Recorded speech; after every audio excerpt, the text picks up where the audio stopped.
우리가 이 세상을 살아가는 많은 이유 중에 중요한 이유가 모든 사람이 행복을 찾아 떠나는 것이 우리 인생의 기본적인 마음입니다. 우리는 우리 행복이 예수 그리스도를 믿고 예배하고 기도하는 데 있다고 믿기 때문에 오늘 이 자리에 나왔지만, 그러나 뭐든지 행복을 찾아 떠나는 것이 우리 인생이 살아가는 목적이기도 하고 살아가는 이유이기도 합니다. 그러나 때로는 행복을 찾아 떠났던 그 길이 우리에겐 때로는 절망과 더 이상 회복할 수 없는 어떤 어려움의 위치에 처하게 되는 경우가 얼마나 많은지 모릅니다. 분명히 나는 열심히 살았는데, 분명히 나는 행복을 목적으로 최선을 다해서 살았는데, 내 삶에 원치 않는 일들이 나로 하여금 그 인생 앞에 주저앉게 만드는 일들이 적지 않다는 것입니다.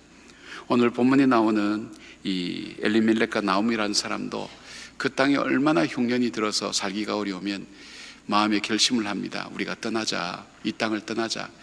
사람이 사랑하는 교회를 떠나고, 사람이 사랑하는 이 고향을 떠나고, 사랑하는 나라를 떠날 때에는 무언가 알지 못하지만 그 마음속에 깊은 나름대로의 아픔과 상처와 또 현실에 대한 어떤 생각들이 많이 있기 때문에 그렇습니다. 그래서 혹시 다른 교회에서 저에게 오신 분들도 그런 마음으로 제가 이렇게 봅니다. 행복하게 신앙생활 하세요. 행복하게 신앙생활 하세요. 어떻게 살아왔는지는 알지 못하지만, 그러나 우리 교회가, 또 우리가 섬기는 공동체가 그분들로 하여금 쉼을 주고 힘을 줄 수 있다면 귀하고 또 복된 공동체라고 생각합니다. 자, 자기가 하나님이 주신 약속의 땅, 그 땅에 살았지만 그 땅에 심한 흉년이 들 때, 사사시대니까 하나님께서 그 땅을 징계하고 그 땅을 일으켜 세우기 위해서 고난과 시련을 통해서 그 백성을 돌이키게 만드는 하나님의 계획도 있지만, 그거와는 상관없이, 하나님의 뜻과는 상관없이 이분들은 그 땅을 떠나게 됩니다. 그래서 옆에 있는 모압 땅으로 그들이 이민을 가게 됩니다. 행복하기 위해서 떠난 그 땅, 그러나 도착한 그들은 잘 사는 것처럼 보여졌지만 세월이 흘러가면서 자신들의 삶만 망가진 것이 아니라 모압에 있는 두 여자의 인생도 망치는 그 삶의 결과로 이렇게 빚어지게 되는 경우를 바라보게 됩니다. 우리가 살아가면서 가장 아픈 것이 상실의 아픔이죠.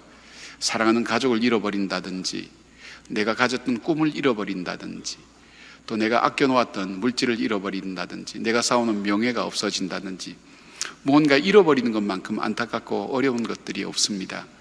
게다가 다시 회복하지 못할 것의 상실은 우리에게 많은 슬픔과 고통과 고난을 주고 충격을 준다는 것을 알게 됩니다. 우리가 상실할 때 우리 삶의 인생을 살아가는 삶의 이유가 되는 의미를 상실합니다.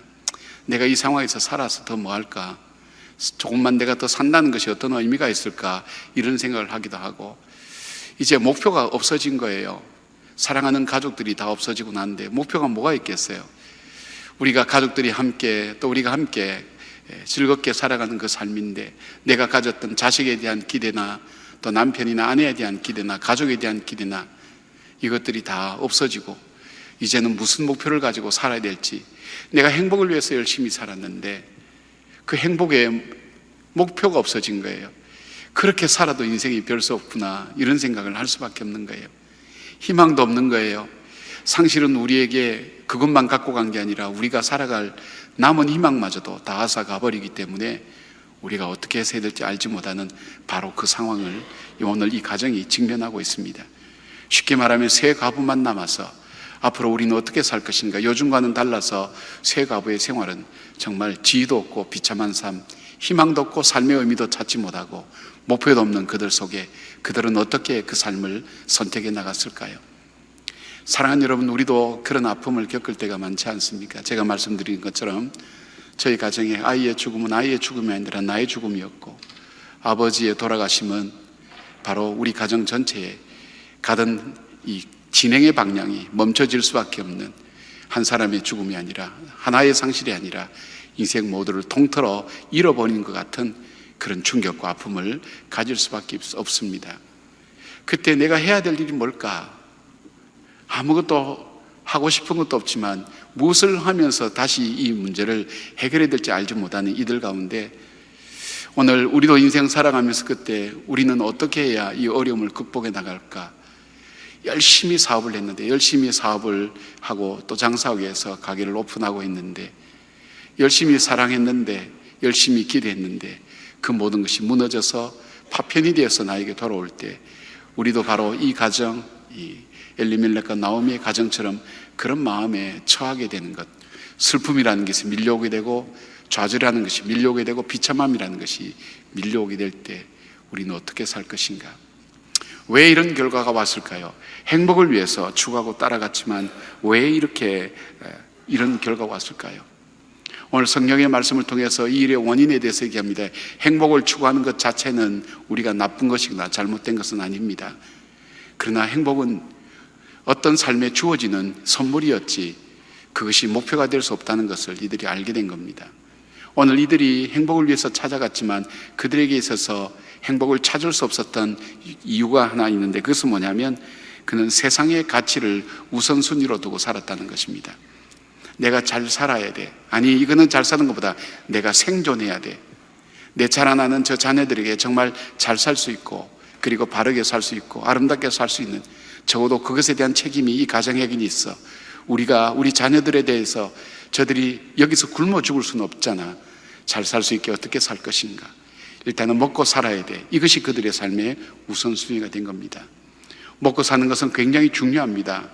우리에게 먹지 않으면 살아갈 수 없습니다. 그러나 성경은 이렇게 얘기합니다. 떡으로만이라고 합니다. 떡으로 사는 것이 아니오래. 떡으로만, 떡보다 더 중요한 것이 있다는 것입니다. 적어도 떡과 함께 중요한 것이 있는데 그것이 뭐냐면 우리의 삶은 우리가 우리의 삶을 주장할 수 없다는 것. 그럼에도 불구하고 행복이 나에게 달려있는 것처럼 세상의 것을 추구하며 살아갈 때 그 삶은 우리에게 행복을 가져다 주는 것이 아니라 우리 속에 부패한 성품이 타락한 세상 속에서 살아갈 때 우리가 가진 것 자체가 아무리 아름다워도 정말 우리는 부패한 우리의 속성 때문에 잘못된 결정과 결단으로 갈 수밖에 없다는 걸 보게 됩니다. 우리가 진실로 하나님 앞에서 살아간다고 하면서 얼마나 인간적인가, 공평과 평등, 바로 세상의 논리가 들어오게 되면서 우리에게는 사명에 대한 생각, 소명에 대한 생각을 잃어버리고 살아가는 것은 아닌가. 마음이 많이 아팠습니다. 어쩌면 저들의 모습만이 아니라 저의 모습이라고 저는 그렇게 생각했기 때문입니다. 세상에 먹고 사는 것이 급하다고. 이 새벽에 분명히 밤새고 오는 분이 있어요. 밤새도록 일하고 2시간 잠깐 눈 붙이고 오는 분들도 있어요. 정말 어쩌면 밤잠 자지 못하고 오늘도 종일토록 힘든데도 불구하고 피곤하고 지친 분들도 이 새벽에 오는 걸 종종 그런 얘기를 듣습니다. 제가 알지 못하지만 분명히 여러분 중에 나오지 못할 기가 막힌 사연과 어려움이 있지만 죽을 각오하고 나오는 분들이 있는 것을 보게 됩니다. 우리 연세 드신 우리 어르신들을 보면 이거 움직이지 않는 이 다리를 끌면서까지 이 새벽에 나오는 것은 그분들에게 삶은 이 세상의 삶이 가치가 우선순위가 아닌 거예요. 바로 우리의 세상에 초점을 두고 살아가는 그 삶을, 바로 그것이 그들의 삶에 열심히 살고 행복하게 살기 위해서 출발했지만 비극으로 끝날 수밖에 없다는 것. 두 번째, 성경은 그들의 비극의 원인에 대해서 말씀합니다. 어쩌면 우리의 삶의 원인을 얘기할 수 있습니다. 하나님을 절대적으로 신뢰하지 않았다는 것, 하나님이 흉년 앞에 무기력한 하나님이라는 것, 하나님은 이 환경을 좌지우지할 수 없는 분이라는 것, 하나님의 절대 신뢰를, 절대 주권을 믿지 않았다는 것입니다. 하나님을 믿지 않을 때 그들은 자기 삶의 형편과 상황을 따라 판단할 수밖에 없습니다. 이 땅의 흉년에 우리가 고난과 고통에 넣은 이유가 있다는 것, 하나님의 그 고난과 고통의 이유를, 우리에게 주시는 그 이유를 살피기도 전에 바로 그 환경의 어려움을 가지고 떠나면 잘 살 줄 알고 떠났던 바로 그 사람들, 요나처럼 다시스로 가는 배를 타면 정말 그 길로 가지는 줄 알고 가는 바로 그 어리석음, 그것이 아니라 하나님은 이 흉년 가운데서도 함께 계시고 풍년 가운데도 슬픔 가운데도, 저는 제가 하나님이 정말 제 일평생 가장 가까이 계셨다는 느낌이 들었을 때가 하나님이 나를 떠났다고 생각하고 영하 20도 30도 되는 그 시카고에 그 강대상 위에 모포 하나 깔고 잘 때만큼 세상이 나 혼자밖에 없는 것처럼 가장 외로울 때 돌아볼 때 하나님은 그때 가장 가까이 제 곁에 계셨다는 것을 기도할 때마다 자주 고백합니다. 아무도 나와 함께 할 수가 없어, 이 아픔을 아는 사람은 아무도 없어 할 때 하나님은 가장 여러분 가까이서 떠나지 않고 있는데도 불구하고 우리는 그 하나님 뜻을 채 알기도 전에 바로 우리의 삶의 자리를 옮겨버리고 마음의 자리를 옮겨버리고 기도의 자리를 떠나고 감사의 자리를 떠나고 찬송의 자리를 떠나고 내 생각과 내 판단을 따라서 내 행동과 내 마음이 움직이는 것을 바라봅니다.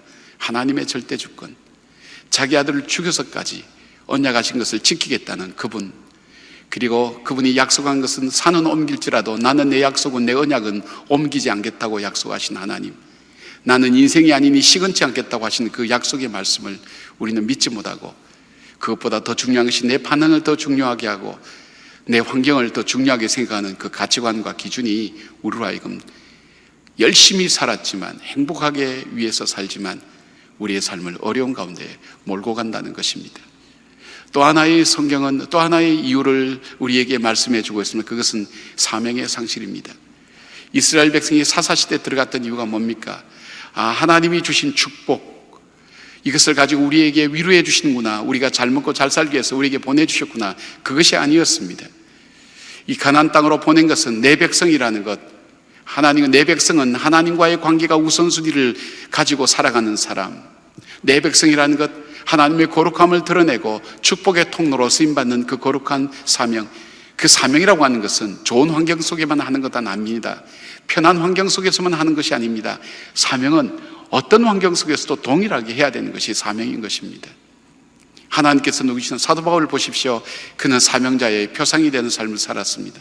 돌멩이를 맞았을 때도, 태장을 맞았을 때도, 파손당했을 때도, 굶었을 때에도, 죽음의 위협 앞에서도 그는 자기 길을 끝까지 갈 수 있었던 것, 그것이 사명의 길입니다. 그렇다면 이 흉년 속에서도 하나님께서 나에게 주신 사명이 무엇인가를 찾을 수 있었다면, 그 풍요로움 속에서도 하나님이 나에게 주신 사명이 무엇인지를 따라 살았다면 그들은 그렇게 타락하지는 않았을 겁니다. 그렇게 좌절하지는 않았을 것입니다. 사명을 위해서 사는 사람에게는 생명이 뒤따르지만 생명을 위해서 사는 사람에게는 사명이 뒤따르지 않습니다. 사명이 없는 삶은 죽은 것과 마찬가지라는 것이 그런 내용인 것입니다. 행복을 위해서 달려갔지만 혹시 저와 여러분들의 삶이 이렇지는 않는가요? 갈수록 물질이 우상화되는 세상입니다. 포스트 모더니즘의 이 영향이 상대화되는 것이기 때문에 하나님의 절대 주권이 없습니다. 우리가 보는 드라마나 생활의 모든 문화 자체가 우리도 모르는 사이에 하나님에 대한 절대 주권을 빼앗아가고 평등, 공평, 사회복지라는 개념이 들어오면서 이 세상에서 좀 더 평화롭고 좀 더 잘 살고 좀 더 부유하게 살고 좀 더 내가 잘 살고 하는 것을, 그것을 추구하는 세상이 이 세상입니다. 우리는 법무부 장관이라는 사람을 통해서 바라본 민낯을, 우리 자신의 민낯을 보게 된 거예요. 이 시대를 보게 된 거예요. 우리가 살아간 세상, 철저하게 어쩌면 위선적인 그런 삶으로 걸어갈 수밖에 없는 것이 바로 그것은 그분만의 문제가 아니라 바로 오늘 우리의 삶의 모습이라는 것을 우리가 함께 고백할 수가 있습니다. 사명을 잃어버린 시대에, 자기 자신만을 위해 살아가는 시대에 우리는 걸어가고 있다는 것입니다. 여러분 힘들어도 우리에게 주신 그 사명, 하나님과의 우선순위의 관계, 내게 주신 하나님께서 내게 맡겨주신 그 일들, 어쩌면 여러분 가정의 자녀들이 우리의 사명일 수가 있죠. 힘든 가정의 남편과 아내가 나의 사명일 수가 있죠. 어려운 시대를 짊어지고 가는 것 우리의 사명일 수가 있죠. 사명 있게 희생이 있습니다. 사명 있게 헌신이 있습니다. 그것이 없어지면 헌신과 희생이 없고 권리와 요구만 하게 되는 세상, 그것이 바로 우리가 살고 있는 이 세상입니다. 어쩌면 우리 삶의 흉년을 맞이하고 있는 것이 저와 여러분의 삶이다. 그럼 이 흉년을 그대로 둘 것인가? 두면 죽죠. 여기 희망이 없죠. 그런데 오늘 룻기서 전체를 통해서 하나님께서 열어가시는 회복의 길이 무엇인가, 회복의 원리를 말씀하고 있습니다. 성경을 룻기를 자세히 읽어보면 그들의 회복의 이유는 무엇인가, 그들의 선택에 달려있다는 것을 보게 됩니다. 그들이 전에는 행복하기 위해서 선택했지만, 편안하기 위해서 선택했지만, 나를 위해서 선택했지만, 세상을 위해서 선택했지만, 그러나 오늘 룻이나 나옴이나 그리고 나중에 나오는 보아스까지도 그들의 선택에 점철되는 그 선택의 연속은 하나님께로 한 걸음 한 걸음씩 나가는 선택을 하고 있다는 사실입니다. 여러분 기도하지 못할 분들도 여기 있을 거예요. 기도하고 싶은 마음 없는 분도 있을 거예요. 기도할 수 있는 상황에 처하지 못한 분들도 있을 거예요. 그러나 우리가 힘들고 어려울수록, 낙심할수록, 절망할수록, 상실의 아픔이, 슬픔이 나를 짓누를수록 우리에게 선택되어질 중요한 것이 있다면 내가 하나님께로 더 가까이 갈 수 있는 선택을 한다는 것이 중요한 것입니다. 이건 자신과의 싸움입니다. 성령께서 돕지 않으면 그렇게 살지 못합니다. 내가 할 수 있는 모든 것은 오직 기도와 감사라고 할 수 있었던 것은 하나님, 우리가 살아가는 삶 속에 하나님께 더 가까이 갈 수 있는 것은 기도와 감사입니다. 하나님을 더 믿고 신뢰하는 겁니다. 어린아이가 때리는 엄마의 품에 파고드는 그 모습을 볼 때 우리는 그 아이가 그 문제를 풀어가는 것을 보지 않습니까? 엄마가 때린다고 도망다니는 그 아이는 그 문제가 풀어지지 않는 거예요. 엄마가 때리지만 엄마의 품에 덥석안길 때 때리는 것을 멈추고 그 아이를 품에 안는 그 엄마의 모습처럼 우리는 하나님 앞으로 더 가까이 가는 선택을 하실 수가 있어요. 내 언어와 내 성품과 내 인생의 선택이 어떻게 하면 내가 하나님께 더 가까이 갈까? 이들이 가까이 갈 수 없는 이유들이 너무너무 많았어요. 룻도 마찬가지예요. 타국이에요. 이방인이에요. 과부예요. 가난해요.